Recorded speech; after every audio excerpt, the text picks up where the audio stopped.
So I decided that I'm going to be making the kielbasa that is now pretty much thawed out in my air fryer. I'm going to set the temp for 360 degrees and cook them for 10 minutes to start. So this is after 10 minutes at 360. Remember, these are fully cooked. That is what is marked on the packaging. So really, we're just warming them up. You're going to notice it's an air fryer, so there's not going to be the grill marks as if we were cooking them on a grill. So I think I'm just going to give them another couple minutes, make sure that they're fully warmed up all the way through.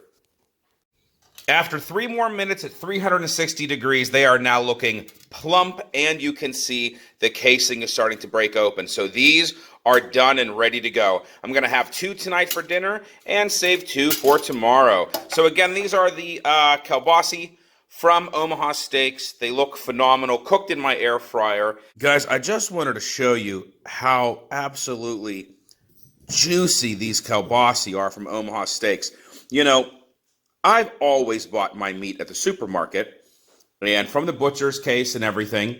But, you know, COVID and all of that, I've been ordering more and more online, and I am super impressed with things I've ordered from QVC and Omaha Steaks to get frozen meat delivered. If you've never done it, try it. It could save you a trip, maybe even save you money. Hey, guys, I just took my first bite of the Omaha Steaks kielbasa.